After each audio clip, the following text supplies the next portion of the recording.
안녕하십니까? 문재인 대가리 깨는 앵커 문대깽입니다.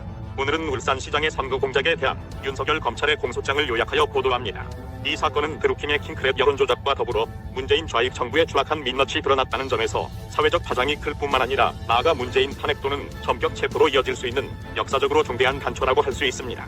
먼저 송철호는 울산시장 선거에 8번이나 낙선한 경험이 있어서 출마를 포기했으나 문재인이 도와주겠다, 출마하라 하여 시작되었으며 청와대의 전라도 카르텔이 개입한 헌정사상 초유의 겁의 부정선거입니다.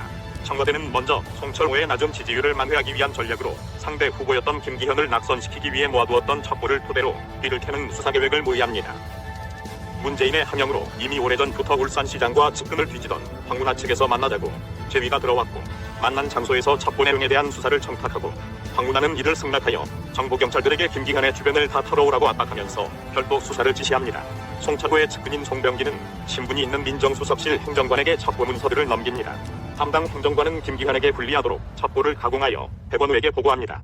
백원우는 민정수석실 권한이 아니라는 사실을 알고도 선거에 개입하기 위하여 수사 첩보에 하달 권한이 있는 반부패 비서관에게 보고서를 넘겨서 첩보가 정상적으로 이첩된 것처럼 보이게 하였습니다. 박형철은 백원우의 지시에 굴복하여 경찰청으로 항영 지시를 하달합니다. 한편 황운하는 선거 전부터 지속적으로 정보 경찰들을 압박하여 비리 혐의를 모아오라는 지시를 내렸고, 수사에 착수하라고 했지만 수사가 뜻대로 이루어지지 않자 수사 관계자 3명을 좌천시킵니다. 황운하는 경찰청으로부터 내려온 첩보로 수사에 착수하였으나 증거가 나오지 않고 압수수색은 거부됩니다. 그러자 백원우는 검사 출신인 박형철을 시켜서 울산지검에 전화하여 영장 청구를 하도록 지시합니다. 이후 영장은 청구되었고, 조국을 비롯한 모든 민정수석실 사람들은 수사보고를 받는 것이 위법인 줄 알면서도 수사 상황에 대해 수시로 보고를 받습니다. 한편 송철호는 지역민의 민심을 사기 위하여 공공병원 설립을 계획합니다. 울산은 전통적으로 병원 숫자가 부족하여 김기현 시장도 임기 중 산재모 병원의 설립을 추진하였습니다.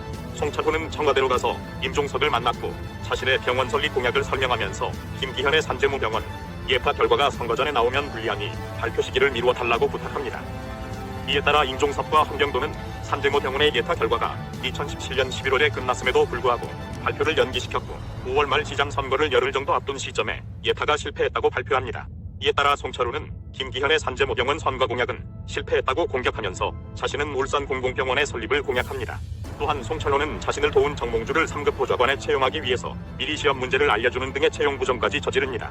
한병도는 임동호가 시장에 출마하려고 하자 찾아가서 사퇴를 권유하였으며, 임동호는 사퇴의 대가로 오사카 총영사직을 제안하였으나 한병도는 이를 거절하고 고베 총영사와 송철호가 대통령과 친하니 원하는 공공기관이 있으면 낙하산 인사를 시켜주겠다고 말합니다. 상대 후보는 부패, 검경찰과 합세한 비리 수사와 선거 공약 실패, 공작으로 떨어뜨리고, 경쟁 후보는 매권매직으로 제거하는 현대판 십상시 공작 부정선거로 송철호는 울산시장에 당선됩니다. 좀 더 요약하면 청와대가 사실상의 울산시장 선거 캠프였고, 임종석과 한병도를 비롯한 청와대 민정수석들이 검찰과 경찰, 기재부 KDI를 총동원했고 모두가 힘을 합쳐서 송철호의 당선을 도왔습니다. 사실상 민정수석은 백원우였고 조국은 허수아비였습니다. 물론 조국도 수사 상황을 보고하라고 지시한 바 있고 지속적으로 결과를 보고받았으므로 공범입니다. 국가기관이 총동원된 거대한 카르텔의 선거 공작을 지켜볼 때 지난 6.13 지방선거에서 더불어민주당이 각 시도지사와 시장, 시도의원, 교육감찰위를 95% 싹쓸이를 할 수 있었던 비결에 대해 국민들은 많은 의구심을 가지고 있습니다. 애국 보수의 텃밭인 대구 경북까지 여당이 석권한 것은 관권선거, 여론조작, 개표조작 등 고도의 선거 공작이 개입되지 않으면 불가능한 것으로 보고 있습니다.